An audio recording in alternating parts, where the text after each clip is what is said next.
నమస్తే నేను మీ Madhu welcome to today's Telangana నేను మీ మధు మనుషుల్లో రోజు రోజుకి మానవతా దృక్పథం మాయమైపోతుందనే చెప్పొచ్చు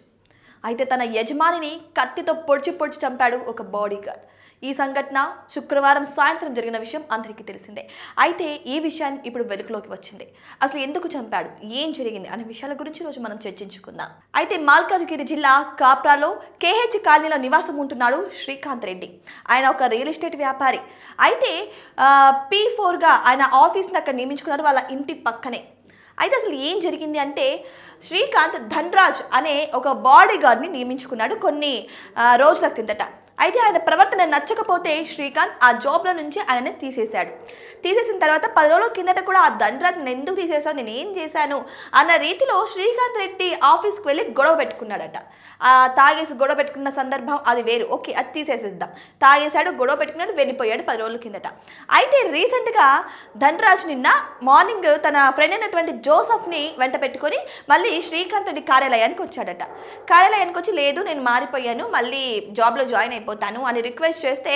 సరే వచ్చేసే రేపటి నుంచి సోమవారం నుంచి జాబ్లో జాయిన్ అయిపో అని శ్రీకాంత్ చెప్పేశాడట కొంచెం డబ్బు కూడా ఇచ్చి పంపించాడట అయితే శ్రీకాంత్ రెడ్డి ఇచ్చినటువంటి ఆ డబ్బుతోనే వాళ్ళు తాగేసి వచ్చి శ్రీకాంత్ తన పనులు ముగించేసుకొని ఇంటికి వెళ్తున్న టైంలో అంటే 5:30 తర్వాత వాళ్ళిద్దరూ వచ్చి ఆయన మీద దాడి చేశారట శ్రీకాంత్ రెడ్డి మీద దాడి చేసి విచక్షణ రహితంగా గొంతు మీద చెవు మీద ఎక్కడ పడితే అక్కడ కత్తితో పొడిచి చంపేశారట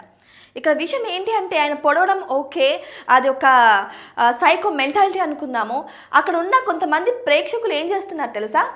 ఫోన్లో రికార్డ్ చేస్తున్నారంట ఆపడం మానేసి ఆ రికార్డ్ చేసుడు ఏందో నాకైతే అర్థం కావట్లేదు కనీసం ఒక మనిషిని చంపుతుంటే వెళ్ళి కాపాడాలి కానీ అక్కడ కూర్చొని వాళ్ళు రికార్డ్ చేసి మా సోషల్ మీడియా ఫాలోవర్స్ని పెంచుకుందాం అన్న రీతిలో వాళ్ళు అలా తయారవడం ఏంటో ప్రపంచం అలా తయారైపోతుంది మనిషి కళ్ళ మీద చచ్చిపోతున్న ఆపడం పక్కన పెడితే వాళ్ళ యొక్క సోషల్ మీడియా ప్లాట్ఫామ్ని డెవలప్ చేసుకోవాలని చూస్తున్నారు సో ఇదంతా ఓకే ఈ విషయం పోలీసుల వరకు వెళ్ళింది ధన్రాజ్ అక్కడ పొడిచేసేసి పరారైపోయాడు అయితే అక్కడున్న జోసఫ్ని అక్కడున్న కొంతమంది అక్కడ కట్టేసేసి పోలీసులకు అప్పచెప్పేశారు అయితే ఇప్పుడు పోలీసులు ధన్రాజ్ గురించి వెతకడం అయితే స్టార్ట్ చేశారు అసలు ఎందుకు చంపారు అన్న కోణంలో పోలీసులు ఎంక్వైరీ చేస్తున్నారు ఏం జరిగింది అంటే నిజంగానే జాబ్లో నుంచి తీసేయడం వల్ల ఆయన కక్షపూరితంగా వచ్చి చంపేశాడా మరి జాబ్లో నుంచి తీసేసేస్తే మళ్ళీ వచ్చి జాయిన్ అవ్వమన్నాడు కదా తను రిక్వెస్ట్ చేసుకోగానే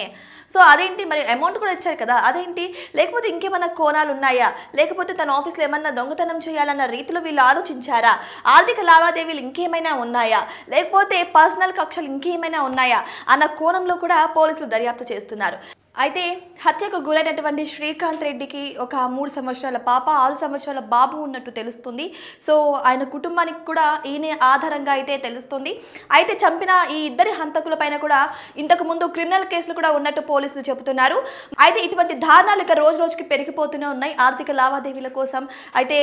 సొంత ఆనందం కోసం అయితే ఇటువంటి హత్యలు అయితే జరుగుతూనే ఉన్నాయి మరి ఈ విషయమై పోలీసులు కూడా విచారించడం జరుగుతుంది ఏదేమైనా సరే ఇలా విచక్షణ మరిచి తాగిన మైకంలో తన సొంత యజమానిని కత్తితో ఇలా పొడిచి చంపడం అనేది చాలా దారుణమైన విషయంగా అందరూ పరిగణిస్తున్నారు మరి